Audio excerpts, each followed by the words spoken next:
فرزند زہرا یہ حالات برے ہیں۔ کاشانۂ بصیرت ایک ایسا مکمل یوٹیوب چینل جس پر محروم بصارت کے لیے بالخصوص اور تمام افراد کے لیے بالعموم سینکڑوں کی تعداد میں اسلامی کتب دستیاب ہیں۔ لہذا گزارش ہے کہ آپ اپنی ذمہ داری نبھاتے ہوئے کاشانۂ بصیرت کو سبسکرائب کرنے کے ساتھ ساتھ بیل آئیکن کو پریس کیجیے تاکہ آپ علم کے حصول کے ساتھ ساتھ مذہب اہل بیت کی اشاعت میں بھی اہم کردار ادا کرتے رہیں۔ کاشانۂ بصیرت، کاشانۂ بصیرت، کاشانۂ بصیرت۔ فرزند زہرا یہ حالات برے ہیں۔ اعوذ باللہ من الشیطان الرجیم، بسم اللہ الرحمن الرحیم۔ رب اشرح لی صدری ویسر لی امری واحلل عقدۃ من لسانی یفقہوا قولی۔ کاشانۂ بصیرت کے قابل احترام سامعین، السلام علیکم۔ معالی الصبتین کی جلد نمبر 2 کی ریڈنگ کا 8واں پارٹ شروع ہو رہا ہے اور فصل نمبر 13 کا آغاز ہو رہا ہے۔ اس فصل میں 15 مجالس ہیں۔ پہلی مجلس صفحہ نمبر 175، ہیڈنگ اسیران آل محمد کی کوفے میں آمد۔ سرکار علامہ دربندی نے اسرار الشہادہ میں لکھا ہے کہ چونکہ کربلا سے چلتے چلتے دن ڈھل گیا اور کربلا سے کوفہ کافی سفر تھا، اونٹوں کی رفتار تھی، اس لیے اسی دن کوفے میں داخل نہ ہو سکے۔ بیرون کوفہ قیام کیا گیا۔ اموی مسلمان نے اپنے لیے خیمے لگا لیے، لیکن آل محمد کے قیدیوں کو زیر آسمان رات گزارنے کی خاطر ایک گرم ٹیلے پر بٹھا دیا گیا۔ چونکہ اطلاع پہلے پہنچ چکی تھی، اس لیے ان ملائین کا کھانا اور پانی آ گیا۔ یہ سب کھانا کھاتے رہے، لیکن کسی نے آل محمد کو نہ دیا۔ کربلا کے پیاسے بچے بیرون کوفہ بھی پیاس سے بلکتے رہے۔ قبریت احمر میں ہے کہ جس دن اسیران آل محمد کو کوفے میں آنا تھا، ابن زیاد نے منادی کرا دی کہ کوئی کوفے کا باسی آج گھر سے باہر نہ نکلے۔ کوفے میں لانے کی ترتیب کچھ اس طرح سے تھی۔ سروں کو اسیروں کے اونٹوں کے درمیان رکھا گیا، تمام کوفے میں تشہیر کرائی گئی۔ کوفے کی کوئی ایسی گلی اور کوچہ نہ بچا کہ جس میں آل محمد کے اس لٹے ہوئے قافلے کو نہ پھرایا گیا ہو۔ تمام لوگوں نے عید کے لباس پہن رکھے تھے، ہر گھر میں خوشی ہو رہی تھی۔ شرح قصیدہ میں ہے کہ امام حسین علیہ السلام کا سر انتہائی بلند نیزے پر سوار کیا گیا۔ نیزہ بردار عمر سعد کے ساتھ ساتھ چل رہا تھا۔ سر سے نور کی ایک کرن پھوٹ پھوٹ کر آسمان تک جا رہی تھی۔ دن کی روشنی میں بھی سر سے نکلنے والی نور کی کرن صاف دکھائی دیتی تھی۔ مقتل ابو مخنف میں ہے کہ راوی کہتا ہے کہ 61 ہجری کی صبح سے فارغ ہو کر میں کوفے میں آیا۔ تمام کوفے میں عید کا سا سما تھا۔ میں یہ دیکھ کے حیران رہ گیا کہ آج امت مسلمہ کی کون سی عید ہے۔ کچھ لوگ تھے جو رو رہے تھے اور اکثریت فرط مسرت سے جھوم رہی تھی۔ البتہ کوفے کی عورتوں میں مجھے خال خال عورتیں ایسی نظر آئیں جنہوں نے لباس عید پہن رکھا تھا، ورنہ تمام تر عورتیں سیاہ لباس پہنے ہوئے کھلے سر چھتوں پر سوار ہائے نبی ہائے علی کر کے ماتم کر رہی تھیں۔ میں ایک بوڑھے آدمی کے قریب آیا اور اس سے اس ملی جلی خوشی اور غمی کا سبب پوچھا۔ اس نے میرا ہاتھ پکڑا، مجھے علیحدہ لے گیا، دھاڑے مار کر رونے لگا اور کہا کہ آج ہماری کیا عید ہے، آج ہماری بدبختی کی انتہا کا دن ہے۔ جو خوشی کر رہے ہیں یہ بنی امیہ کے بہی خواہاں ہیں، اور جو رو رہے ہیں یہ نبی اکرم کے جانثار ہیں۔ پرسوں میدان کربلا میں اموی حکمران نے اپنے مقتولین بدر کے قرض اولاد نبی سے چکائے ہیں۔ فرزند رسول حسین اور ان کے تمام کنبے کو 3 دن کا بھوکا اور پیاسا شہید کر دیا گیا۔ آج دختران زہرا کو اسیر کر کے ابن زیاد کے دربار میں پیش کیا جا رہا ہے۔ ابھی اس کی بات ختم نہیں ہوئی تھی کہ ڈھول پٹنے، باجے بجنے اور نعروں کی آوازیں بلند ہوئیں۔ علم لہراتے ہوئے سامنے آئے۔ سر حسین نوک نیزہ پہ سوار تھا۔ نور کی کرنیں پھوٹ پھوٹ کر آسمان تک جا رہی تھیں۔ علی بن الحسین بے پالان کے اونٹ پر سوار تھے، ہاتھ میں گردن بندھے ہوئے تھے، گلے میں طوق اور پاؤں میں بیڑیاں تک تھیں، اور دونوں پاؤں اونٹ کی پشت سے بندھے ہوئے تھے۔ اس کے بعد اونٹ آئے اور ہر اونٹ پر ایک مستور سر برہنہ ہاتھ پس گردن بندھے ہوئے سوار تھیں، بالوں سے پردے بنائے ہوئے تھیں۔ ہر دیکھنے والی آنکھ اشک بار ہو گئی۔ اتنے میں ایک آواز آئی، اے اہل کوفہ آنکھیں بند کر لو، کیا تمہیں اللہ اور رسول سے حیا نہیں آ رہی کہ بنات رسول سر برہنہ ہیں اور تم آنکھیں پھاڑ پھاڑ کر دیکھ رہے ہو؟ عجیب اثر تھا اس آواز میں نے دیکھا کہ اس کے بعد کسی میں اتنی ہمت ہی نہ تھی کہ کوئی سر اٹھا کر اونٹوں کی طرف دیکھتا۔ اس قافلے کو باب بنی خزیمہ پر روک جانے کا حکم ملا اور قافلہ رک گیا۔ قاسم ابن ازبغ مجاشعی کہتا ہے کہ اس اسیروں کے قافلے کے آگے آگے ایک شہ سوار تھا جس کے گھوڑے کے گلے میں ایک سر لٹک رہا تھا۔ گھوڑے کے ہر قدم کے ساتھ سر کبھی گھوڑے کے دائیں گھٹنے سے اور کبھی بائیں گھٹنے سے ٹکرا رہا تھا۔ جب گھوڑا گردن جھکاتا تھا تو سر زمین بوس ہو جاتا تھا۔ میں نے ایک سپاہی سے پوچھا، یہ گھوڑے کے گلے میں کس کا سر ہے؟ اس نے جواب دیا، عباس ابن علی کا سر ہے۔ لہوف میں ابن طاؤس نے لکھا ہے کہ جب اسیران آل محمد کو بازار کوفہ میں تشہیر کرایا جا رہا تھا، ایک مکان کی چھت میں سے ام حبیبہ نامی ایک عورت نے پوچھا، اے بیبیوں، تم کہاں کے قیدی ہو؟ بیبیوں نے جواب دیا، من آثار آل محمد، ہم آل محمد سے قیدی ہیں۔ ام حبیبہ چھت سے اتری، گھر سے چادریں اکٹھی کیں، چھت پر آئی تمام بیبیوں کو چادریں تقسیم کی۔ کسی میں چادر لینے کی طاقت نہ تھی کیونکہ ہاتھ پس گردن بندھے تھے۔ ام حبیبہ نے ہر ایک کے سر پر چادر ڈال دی، لیکن کچھ ہی دیر میں ابن سعد کے حکم سے تمام چادریں نیزوں سے اتار لی گئیں۔ علامہ مجلسی نے بہار میں نقل کیا ہے کہ مسلم حساس کہتا ہے کہ مجھے دارالامارق کی سفیدی کا حکم ملا ہوا تھا۔ میں سفیدی میں مصروف تھا کہ یکایک ڈھول اور باجے کی آواز آئی۔ میں نے کام ختم کیا، ہاتھ منہ دھویا اور ایک چوک پر آ کر لوگوں کے ساتھ کھڑا ہو گیا۔ کچھ دیر بعد 40 اونٹ آئے جن پر پالان نہیں تھے۔ ہر اونٹ ایک پر ایک رسن بستہ مستور سوار تھی۔ علی بن الحسین ایک اونٹ پر سوار تھے، پاؤں اونٹ کے پیٹ سے بندھے ہوئے تھے، آپ کی پشت اور پاؤں سے خون بہہ رہا تھا۔ چھتوں سے مستورات نے بھوکے بچوں کو کھجوریں بطور صدقہ دیں۔ دختر علی ام کلثوم زینب نے مستورات کو بتایا، اے کوفی عورتوں، شاید تمہیں معلوم نہیں ہے کہ ہم آل محمد ہیں اور صدقہ ہم پر حرام ہے۔ پھر بی بی نے بچوں سے فرمایا، یہ کھجوریں پھینک دو۔ اس کے بعد دوسری مجلس کا آغاز ہو رہا ہے۔ صفحہ نمبر 180، ہیڈنگ خطبہ دختر زہرا۔ لہوف میں ابن طاؤس نے بشیر ابن خزیم اسدی سے روایت کی ہے کہ بازار کوفہ میں دیگر تماشائیوں کے ساتھ میں کھڑا تھا۔ بے پالان کے اونٹ آئے، ایک اونٹ پر ایک مستور سوار تھی جس نے بالوں سے پردہ بنا رکھا تھا، اس کے ہاتھ پس گردن بندھے تھے۔ میں نے اس مستور جیسا بابت اور فصیح و بلیغ نہیں دیکھا۔ جب اس نے خطبہ دیا تو ایسے معلوم ہو رہا تھا کہ جیسے خطیب منبر سلونی خطبہ دے رہی ہوں۔ اس مستور نے صرف اتنا کہا، یا اہل کوفہ، اے کوفیوں، خاموش ہو جاؤ۔ میں نے دیکھا اس آواز کے گونج سے ہی لرزتی ہوئی سانس رک گئی، حتیٰ کہ اونٹوں کے گلے میں گھنٹیوں تک کی صدا رک گئی۔ اس مستور نے کہا کہ اللہ کی حمد ہے اور میرے باپ محمد صلی اللہ علیہ وآلہ وسلم پر درود و السلام، اما بعد، اے اہل کوفہ، اے مکر و فریب کے پلے ہوئے، نہ تمہارے یہ بہتے ہوئے آنسو کبھی رکے اور نہ تمہارا اگر یہ کبھی بند نہ ہو۔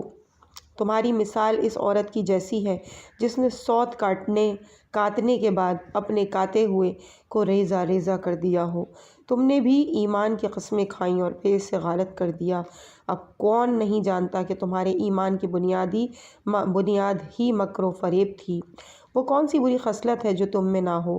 خود ثنائی تمہارا شیوہ اور تکبر و خوشامد تمہارا طرۂ امتیاز ہے۔ تمہیں مزبلہ کی سبزی سے بھی تشبیہ دی جا سکتی ہے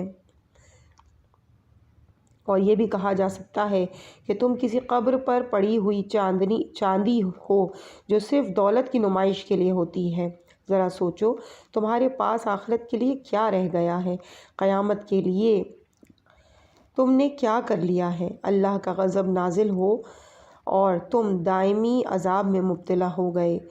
ہمیں ذبح بھی تو تم نے کیا ہے اور اب ٹسوے بھی تم بہا رہے ہو۔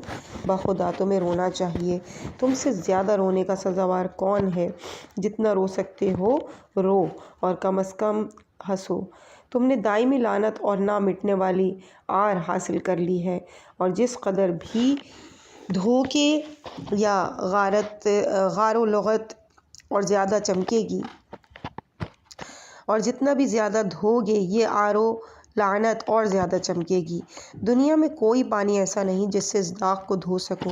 بھلا خاتم الانبیاء کے پارۂ جگر، معدن رسالت، سید شباب اہل جنت، شریفوں کی جائے پناہ، نزول مصائب کے وقت سایہ، اللہ کی طرف سے نصب کردہ مینار ہدایت اور قحط سالی میں اپنے بخت کو قتل کرنے کے بعد تم کیسے اس لعنت سے پیچھا چھڑا سکتے ہو؟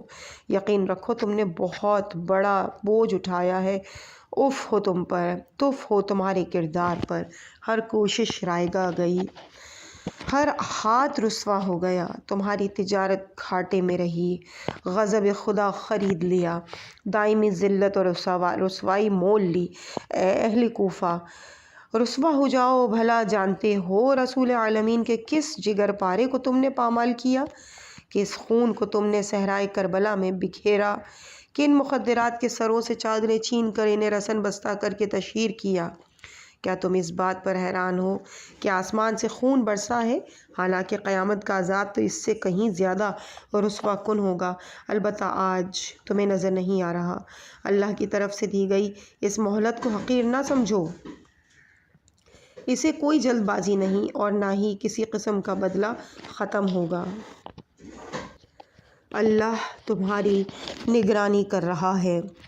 بشیر کہتا ہے بخدا مجھے تمام کوفہ لرزتا ہوا نظر آتا تھا، ہر شخص سراسیمیا تھا، ہر شخص کف افسوس مل رہا تھا۔ میں نے ایک بوڑھے کو دیکھا جس کے آنسوؤں کی جھڑی لگی ہوئی تھی اور کہہ رہا تھا میرے ماں باپ تم پر قربان، بخدا تمہارے بوڑھوں کو، تمہارے جوانوں کو، تمہاری عورتوں کا اور تمہاری نسلوں کا فخر ہے۔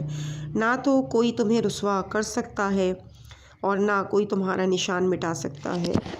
قافلہ اس مقام سے آگے بڑھا تو کلثوم زہرا نے ایک دوسرے چوک پر خطبہ دیا۔ حمد و ثناء الہی کے بعد فرمایا، اے اہل کوفہ، ذلیل رہو، تمہیں کیا ہو گیا ہے؟ تم نے نواسۂ رسول کو پیاسا شہید کیا، اس کے خیام لوٹ لیے، رسول زادیوں کو رسن بستہ کیا۔ لعنت ہو تم پر۔ کیا جانتے ہو کہ کتنا بڑا ظلم کیا ہے؟ تم نے کتنا بڑا بوجھ اٹھایا ہے، کتنے مقدس خون بہائے ہیں، دختر زہرا کو قید کیا ہے، کن بچیوں کے گوشوارے لیے ہیں، کن کا مال لوٹا ہے۔ بعد از نبی بہترین مردوں کے خون سے تم نے ہاتھ رنگ لیے ہیں۔ تمہارے دلوں سے شرافت دھند گئی ہے، اور یقین رکھو کہ بالآخر حزب خدا کامیاب ہوگا اور گروہ شیطان رسوا ہوگا۔ بشیر کہتا ہے کہ میں دیکھ رہا تھا کہ لوگ بے ساختہ دھاڑے مار مار کر رونے لگے۔ ہائے حسین، ہائے حسین کی صدائیں بلند ہو گئیں، عورتوں نے اپنی چادریں اتار کر پھینکیں، بال نوچنے لگیں، سروں میں مٹی ڈالی، منہ پر تماچے مارے، مرد اپنے منہ پر تماچے مار مار کر داڑھیاں نوچنے لگے۔ تیسری مجلس، صفحہ نمبر 184، خطبہ جناب فاطمہ بنت حسین۔ لحوف میں زید ابن موسیٰ نے اپنے دادا سے روایت کی ہے کہ جب اسیران آل محمد کا لٹا ہوا قافلہ بازار کوفہ میں آیا تو ایک مستور نے خطبہ دیا، ذرات ریگ صحرا اور پہاڑوں میں موجود کنکریوں کی تعداد کے مطابق حمد و ثناء پروردگار، تحت عشرئی سے عرش اعلیٰ تک کے وزن کے برابر حمد باری تعالیٰ ہے۔ میں حمد خدا ایسی حالت میں کر رہی ہوں کہ اس پر کما حقہ ایمان رکھتی ہوں، وہی میرا سہارا ہے۔ میں گواہی دیتی ہوں وحدہ لا شریک اللہ کی سوا میرا کوئی معبود نہیں۔ میں گواہی دیتی ہوں کہ محمد عبد خدا اور رسول خدا ہیں۔ تمہیں معلوم ہونا چاہیے کہ اولاد نبی کس جرم اور کسی قصاص کے بغیر دریائے فرات کے کنارے پیاسی ذبح کر دی گئی۔ اے اللہ، میں اس بات سے تیری پناہ مانگتی ہوں کہ تجھ سے کوئی غلط بات منسوب کروں، کوئی ایسی بات کروں جو تو نے قرآن میں نازل نہ کی ہو۔ تو نے جو وعدہ وصی مصطفیٰ علی ابن ابی طالب کے لیے تو نے جو وعدے وصی مصطفیٰ علی ابن ابی طالب کے لیے ہیں، وہ علی جس سے اس کا حق چھین لیا گیا، وہ علی جو اپنی اولاد کی مانند بے گناہ خانہ خدا میں شہید کیا گیا، حالانکہ تیرے اس گھر میں ایسے لوگ رہتے تھے جن کی زبانیں مسلمان تھیں۔ ان سرداروں پر تف ہو جنہوں نے نہ تو ان کی زندگی میں اس سے ظلم کو روکا اور نہ ہی بعد از شہادت اس پر ہونے والے مظالم کا دفاع کیا، حتیٰ کہ تو نے اسے ایسی حالت میں اپنے پاس بلا لیا کہ اس کا نفس پاکیزہ اور اس کا انجام اچھا تھا، اس کے فضائل فضائے عالم میں معروف تھے۔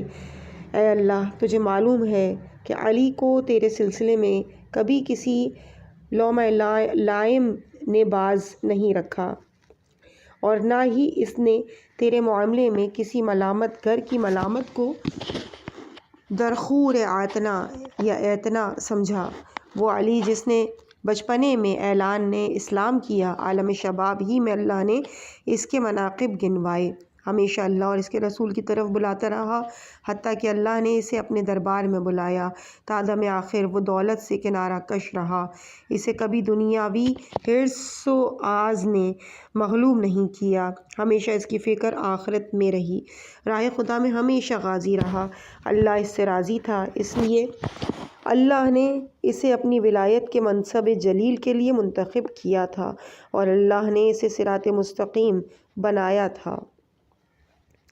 اما بعد، اے اہل کوفہ، اے اہل مکر، اے فریب کاروں، اے دھوکے بازوں، اے بحر تکبر میں غوطے کھانے والوں، ہم تمہارے نبی کے اہل بیت ہیں، اللہ نے تمہارے ذریعے ہمیں مبتلا امتحان کیا ہے، اور اللہ نے تمہارے ایمان کو ہمارے ذریعے آزمایا ہے، اللہ نے ہماری آزمائش کو عمدہ قرار دیا ہے، ہمیں اپنے علم کا ظرف بنایا ہے، ہمیں اپنی فراست سے نوازا ہے، ہم علم الہی کا ظرف ہیں، ہم ادراک خالق خزیمہ ہیں، ہم حکمت پروردگار کے گنجیاں ہیں، اور ہم مخلوق خدا کے لیے عرض خدا پر اللہ کی طرف سے حجت ہیں۔ اللہ نے ہمیں اپنی کرامات سے نوازا ہے، اللہ نے اپنی تمام مخلوقات سے ہمیں ممتاز فرما کر نبوت محمدیہ جیسی نعمت سے مخصوص کیا ہے۔ تم نے ہمیں جھٹلایا، تم نے ہمارا کفر کیا، ہمارے ساتھ جنگ کو تم نے حلال سمجھا، تم نے ہمارے خیام اس طرح لوٹے جیسے ہم ترک و کابل کے باسی ہوں۔ کل تم نے ہمارے جد امجد کو شہید کیا، تمہاری تلوار سے آج بھی ہم اہل بیت کا خون ٹپک رہا ہے، اور یہ سب کچھ نتیجہ ہے تمہارے دلوں میں ہی ان پرانے کینوں کا جو تم شکست بدر کے وقت سے چھپائے ہوئے تھے۔ آج تمہاری آنکھیں ٹھنڈی اور دل مسرور ہیں، مگر تم سوچ نہیں رہے کہ یہ احکام خدا کی تکذیب اور تمہاری فریب کا نتیجہ ہے۔ لیکن یاد رکھو، اللہ تم سے بہترین مدبر ہے، یہ مت سمجھ لینا کہ تم نے ہمارے خون بہائے ہضم ہو جائیں گے، یا تم نے جو ہمارے خیام لوٹے وہ تم بآسانی کھا لوگے۔ ہمیں جو کچھ مصائب تمہارے ہاتھوں جھیلنا پڑے ہیں، ہمارا اللہ سے کیا گیا وعدہ تھا۔ جو کچھ تمہارے ہاتھ میں آیا ہے اس پر بغلے نہ بجاؤ، اللہ کسی بھی فخر کرنے والے متکبر کو پسند نہیں کرتا۔ اب تباہی تمہارا مقدر بن چکی ہے، اس دن کا انتظار کرو کہ جس وقت لعنت اور عذاب تم پر آئیں گے، بلکہ اگر میری نظر بصیرت سے دیکھو تو لعنت و عذاب تم پر آ چکے ہیں۔ میں دیکھ رہی ہوں کہ رب اسماء کی طرف سے تم پر سزاؤں کی موسلا دھار بارشیں ہو رہی ہیں، عذاب الہی کی چکی تمہیں پیس رہی ہے، اللہ تمہیں ایک دوسرے کے ہاتھوں مبتلا عذاب کر رہا ہے۔ ایک عذاب دنیا کے بعد تم ہمیشہ ہمیشہ کے لیے جہنم کے دائمی عذاب میں پھینکنے جا رہے ہو۔ اللہ ظالمین پر لعنت کرے، تباہ ہو جاؤ۔ بھلا سوچا بھی ہے کہ ان ہاتھوں سے تم نے ہمارے گلے پر خنجر رکھا ہے؟ کبھی فکر بھی کی ہے کہ کس بے حیائی سے تم نے ہمارے ساتھ جنگ کی ہے؟ کبھی غور بھی کیا ہے کہ ہماری طرف بغاوت کر کے تم کن قدموں سے چلے ہو؟ بخدا تمہارے ضمیر مر چکے ہیں، تمہارے جگر پتھر بن گئے ہیں، تمہارے دلوں پر مہریں لگ چکی ہیں، تمہارے کان سیل ہو چکے ہیں، تمہاری آنکھیں بے نور ہو گئی ہیں۔ شیطان نے تم پر قبضہ کر رکھا ہے، ابلیس نے تمہاری آنکھوں پر پٹی باندھ رکھی ہے، تم کبھی ہدایت حاصل نہ کر سکو گے، ہلاک ہو جاؤ۔ اے کوفیوں، بھلا کچھ تو بتاؤ کہ تم نے رسول خدا سے کس بات کا انتقام لیا ہے؟ نبی کونین نے تمہارا کیا بگاڑا تھا جس کے عوض تم نے میرے دادا اور میرے برادر اور رسول علی ابن ابی طالب علیہ السلام سے عداوت کی؟ اس کے بعد فرزند رسول کو تہ تیغ کر کے آج اپنے اجتماعات میں فخر کرتے ہو۔ ہم نے علی اور اولاد علی کو ہندی تلواروں سے قتل کیا ہے۔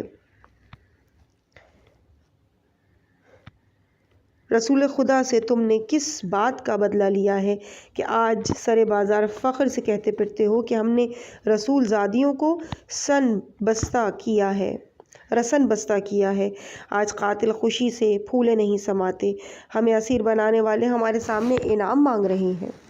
کیا ان لوگوں کے قتل پر عید منا رہے ہو کہ جنہیں اللہ نے طیب و طاہر بنا کر تمہاری ہدایت کے لیے بھیجا ہے؟ اے یزید و زیاد، خوش ہو لو جس طرح تمہارے باپ خوش ہوتے تھے، ہر شخص وہی کاٹے گا جو بوئے گا۔ کیا تم اللہ کی عطا پر حسد کرتے ہو جو اللہ نے ہمیں دی ہے؟ بھلا اس میں ہمارا کیا تصور ہے؟ بھلا اس میں ہمارا کیا قصور ہے کہ ہمارے علم و شرف ہمیشہ معجزاً ہی رہے اور آئندہ بھی رہیں گے، لیکن تمہاری شرافت کے چشمے جس طرح پہلے خشک تھے اسی طرح آئندہ بھی خشک رہیں گے۔ ہماری دعوت کبھی پوشیدہ نہ رہے گی اور تمہارا نام گالی بنا رہے گا۔ یہ اللہ کی نوازش ہے، جسے چاہے نوازے، اللہ صاحب فضل عظیم ہے۔ جسے اللہ نور سے محروم رکھے وہ بھی ہمیشہ بے بصیرت رہتا ہے۔ راوی کہتا ہے کہ جناب فاطمہ کے اس خطبے کے بعد تو یہ عالم تھا کہ بچے تڑپ تڑپ کے گلیوں میں روتے تھے، پورے کوفے کے در و دیوار لرزنے لگے، بڑے بوڑھوں نے دھاڑے مار مار کر ہاتھ جوڑ کر عرض کیا، اے طیب و طاہر آبا کی طاہرہ بیٹی، اس سے زیادہ ہمارے دل برداشت نہ کر سکیں گے، ہمارے جگر کباب ہو گئے ہیں۔ اس کے بعد عزیزان چوتھی مجلس کا آغاز ہو رہا ہے۔ ہیڈنگ بازار کوفہ میں خطبہ جناب سجاد علیہ السلام۔ لہوف میں ابن طاؤس نے نقل کیا ہے کہ جب جناب فاطمہ بنت حسین نے خطبہ دیا تو قافلے کو آگے بڑھنے کا حکم ملا۔ اگلے چوک پر تماشے کے لیے قافلے کو روکا گیا۔ جناب سید الشہداء کے مظلوم اور بیمار فرزند، جس کے ہاتھوں میں رسیاں، گلے میں طوق اور پاؤں میں بیڑیاں تھیں، بے پالان کے اونٹ پر بٹھا کر باندھے گئے تھے، انہوں نے خطبہ دیا، اما بعد، اے لوگوں، جو لوگ مجھے پہچانتے ہیں سو پہچانتے ہیں، اور جو مجھے نہیں پہچانتے تو سنو کہ میں اپنا تعارف کرا رہا ہوں اور بتا رہا ہوں کہ میں کون ہوں۔ میں علی ابن الحسین ابن ابی طالب علیہ السلام ہوں۔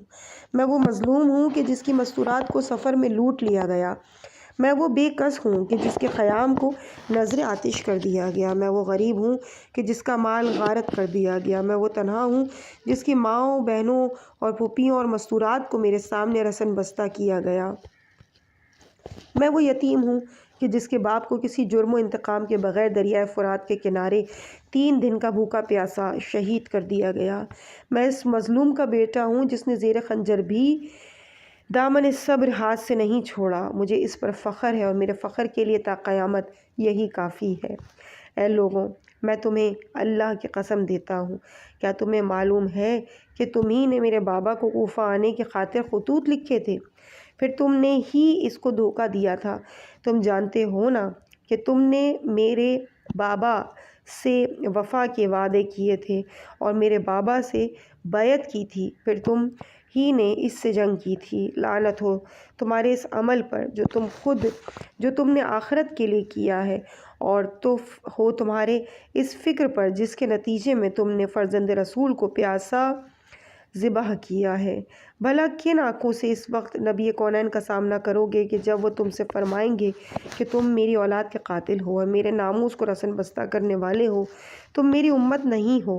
ارد گرد کھڑے ہوئے تمام لوگوں نے رو کر عرض کیا کہ اے فرزند رسول، ہمیں افسوس ہے کہ ہم اپنے کو ملامت کر رہے ہیں، آپ ہمیں اب حکم دیں، ہم ہر اس جنگ کرنے کو تیار ہیں کہ جو آپ سے جنگ کرے۔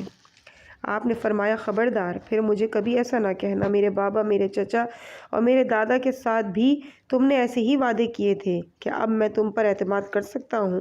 ابھی تک تو میرے دل سے دادا کی شہادت کا زخم مندمل نہیں ہوا تھا کہ تم نے میرے چچا سے جو سلوک کیا، زخم بڑھ گئے ہیں، اور پھر وہ زخم تاحال مندمل نہ ہوئے کہ کل میدان کربلا میں تم لوگوں نے جو کیا اس سے تم بے خبر نہیں ہو۔ ابھی تک تمہارے کل کے کردار کے اثرات موجود ہیں اور میں رسول زادیوں کے ساتھ رسن بستہ تمہارے سامنے ہوں۔ اب کوئی دوسری کربلا نہیں بنے گی، اس میں شک نہیں کہ میرے بابا اور بھائی کا غم میرے لیے ناقابل فراموش ہے، لیکن میرے دادا یقیناً میرے بابا سے افضل اور اعلیٰ تھے۔ اس کے بعد 5ویں مجلس کا آغاز ہو رہا ہے۔ صفحہ نمبر 193، اسیران آل محمد دربار ابن زیاد میں۔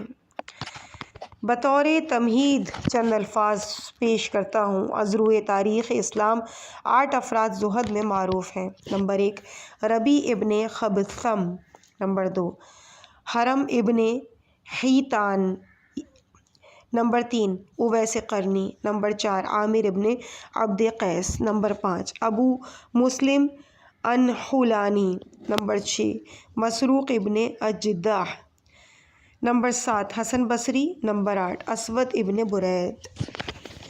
بعض مورخین نے اسود کی جگہ جریر ابن عبداللہ بجلی کا نام لیا ہے۔ ان 8 میں سے پہلے 4 حضرت علی کے صحابہ سے تھے اور دوسرے 4 اصحاب معاویہ سے تھے۔ ابو مسلم خولانی لوگوں کو حضرت علی کے خلاف جنگ پر آمادہ کرنے والوں میں سے سر فہرست تھا۔ اس کی وجہ یہ تھی کہ معاویہ نے اسے بطور قاصد حضرت علی کے پاس بھیجا تھا۔ اس نے حضرت علی سے کہا کہ مدینہ کے جملہ مہاجرین اور انصار ہمارے حوالے کر دے تاکہ قتل عثمان کے عوض ہم انہیں قتل کر دیں۔ حضرت علی نے فرمایا اولاً تو اسلام میں ایک مقتول کے عوض ایک ہی کو قتل کیا جا سکتا ہے، ایک عثمان کے عوض تم کیسے تمام مہاجرین اور انصار کو قتل کر سکتے ہو؟ ثانیاً جن لوگوں نے ابو بکر و عمر اور عثمان کی خلافت کا اعلان کیا تھا، انہی لوگوں نے میری خلافت کا اعلان کر کے میری بیعت کی، لہٰذا پہلے تم لوگ میری بیعت کرو، مجھے اپنا امام تسلیم کرو، اس کے بعد قاتلین عثمان کی بات کرو۔ ثالثاً تمہیں کسی کو قتل کرنے کا حق نہیں، وارثین عثمان موجود ہیں، جب وہ قتل عثمان کا دعویٰ کریں گے اور جس کے خلاف کریں گے اسی کے مطابق حق و انصاف کا فیصلہ کیا جائے گا۔ حضرت علی کے یہ جواب سن کر ابو مسلم خولانی نے کہا کہ اب علی سے جنگ جائز ہے۔ ربیع ابن خثیم کا مزار آج بھی امام رضا علیہ السلام کے مشہد سے قریب ہے، زیارت گاہ خواص و عام ہے اور خواجہ ربیع کے نام سے معروف ہے۔ ابن ابی الحدید نے لکھا ہے کہ ربیع نے 20 برس تک کسی سے بات نہیں کی تھی۔ جب اس نے امام حسین کی خبر شہادت سنی تو صرف اسی قدر کہا کہ واقعاً ان لوگوں نے یہ کام کر دیا ہے۔ پھر کہا بار الہ تو ہی عالم غیب و شہادہ ہے، تو ہی انصاف سے فیصلہ فرمانا۔ ایک مرتبہ قاتلین امام حسین میں سے ایک شیخ خواجہ ربیع کے پاس آیا تو اس نے اسے کہا کہ بخدا تم نے اللہ کے مصطفیٰ کو شہید کیا ہے، اگر رسول خدا موجود ہوتے تو یقیناً سر حسین کو چومتے۔ اس کے بعد اس نے پھر کبھی کسی سے کوئی بات نہیں کی۔ جب اسیران آل محمد کا قافلہ ابن زیاد کے روبرو پیش کیا گیا اور امام حسین کے سر سامنے رکھا گیا تو اس نے سر کو اپنے ہاتھوں میں لیا اور بوسہ گاہ نبوی پر چھڑی مارنے لگا۔ لحوف کے مطابق ابن زیاد دارالامارہ میں بیٹھا اور دربار میں آنے کی خاطر اذن دیا۔ اس کے بعد اسیران ذریت رسول کو دربار میں طلب کیا۔ سر امام حسین ایک تشت میں رکھ کر پیش کیا گیا۔ سوائق محرقہ میں ابن حجر نے لکھا ہے کہ جب سر فرزند رسول ابن زیاد کو پیش کیا گیا اس وقت یہ گھر کے اندر تھا۔ گھر کی تمام دیواروں سے خون ٹپکنے لگا۔ یہ دیکھ کر دوست و دشمن تمام بے ساختر ہونے لگے، حتیٰ کہ ابن زیاد نے اس کی ماں مرجانہ سے کہا اے خبیث، تو نے فرزند رسول کو بے گناہ شہید کیا، کبھی جنت کی بو تک نہ سونگھ سکے گا۔ حبیب السیر میں ہے کہ جب تشت میں سر فرزند رسول ابن زیاد کو پیش کیا گیا تو اس نے سر کو اپنے ہاتھ میں لیا اور حیرت سے سر کی تازگی اور شادابی کو دیکھنے لگا۔ جب اس نے قتل سے تیسرے روز سر فرزند رسول سے تازہ تازہ خون ٹپکتے ہوئے دیکھا تو حیران ہو گیا۔ اسی حیرت میں تھا کہ ایک قطرہ خون اس کی ران پر آ گرا۔ قبا، قمیص و سلوار سے پار ہو کر یہ گوشت تک پہنچا تو وہاں ایک زخم ہو گیا۔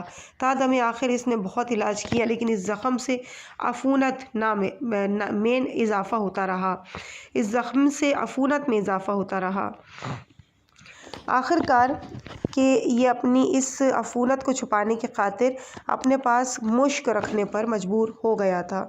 بعض مورخین نے لکھا ہے کہ جب ابن زیاد نے جناب مسلم اور ہانی کو شہید کیا، ان کے سر یزید کے پاس بھیجے تھے تو یزید نے جواب دیا، ابن زیاد کا شکریہ ادا کرنے کے ساتھ ساتھ لکھا، میں نے سنا ہے کہ حسین ابن فاطمہ عراق کی طرف آ رہا ہے، تمام راستے بند کر دو۔ حسین کو ہر اس شخص جس کے متعلق حسین کا ساتھ دینے کا معمولی سا بھی گمان ہو، تجھے قتل کرنے یا قید کرنے کا اختیار ہے۔ اس حکم کے بعد ابن زیاد نے دیگر شیعان کوفہ کے ساتھ جناب مختار کو بھی زندان میں ڈال دیا تھا۔ اسیران آل محمد کے دربار میں آنے پر اسے زندان سے باہر لایا گیا۔ ابن زیاد جناب مختار کا مذاق اڑانے لگا۔ جناب مختار نے فرمایا، بہتر ہے اب اس مذاق کرنا چھوڑ دے، میرا آقا آنے والا ہے، میں آزاد ہو جاؤں گا اور تجھ سے تیرے اس مذاق کا بدلہ لے لوں گا۔ ابن زیاد نے ہنس کر کہا، تیرا کون سا آقا تجھے چھڑانے آئے گا؟ جناب مختار نے کہا، میرا مولا حسین اب ان قریب پہنچنے والا ہے۔ ابن زیاد نے کہا، ذرا اس دشت میں تو دیکھو، تیرا مولا حسین تو کافی دیر سے آیا ہوا ہے، تو نہیں پہچان رہا؟ میں دیکھتا ہوں کہ تیرا آقا تجھے کس طرح سے چھڑاتا ہے۔ جناب مختار کے سامنے تشت لایا گیا اور اوپر سے رومال ہٹایا گیا۔ جب جناب مختار نے سر نواس رسول کو دیکھا تو بے ساختہ وا محمدہ کہا۔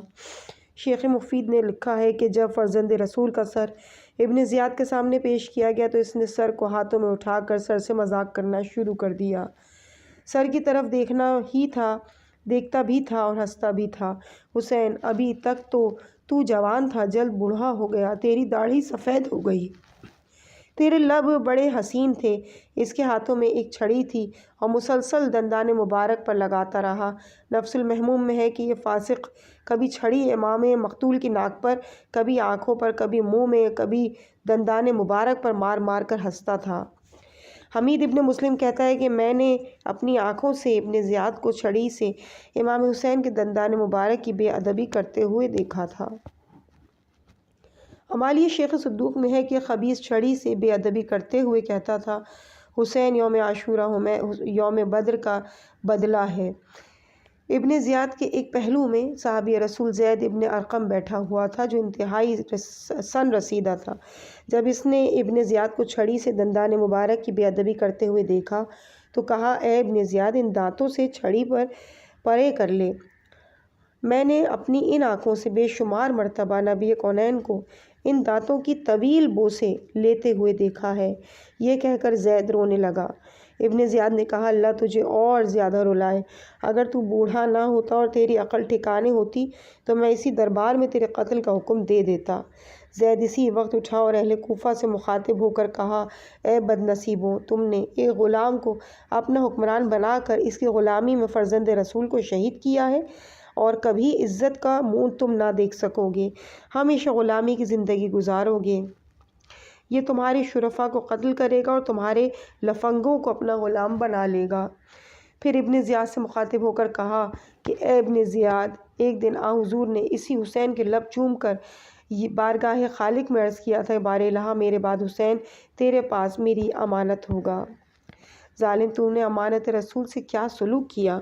انس بن مالک کہتا ہے کہ جب سر فرزند رسول ابن زیاد کے پاس لایا گیا تو میں اس کے پاس موجود تھا۔ میں نے دیکھا کہ وہ چھڑی سے دندان مبارک کی بے ادبی کرنے لگا اور کہنے لگا، بخدا حسین کے دانت بہت خوبصورت تھے۔ میں نے کہا، ابن زیاد، میں نے اپنی آنکھوں سے حضور کو اسی مقام پر طویل بوسے لیتے ہوئے دیکھا ہے جس مقام پر تو نے چھڑی رکھی ہوئی ہے۔ عزیز سامعین، اس مقام پہ ریڈنگ کے اس پارٹ کو یہیں پہ مکمل کرتے ہیں اور اس کے بعد اگلی مجلس کا یعنی چھٹی مجلس کا آغاز ہوگا صفحہ نمبر 200 سے۔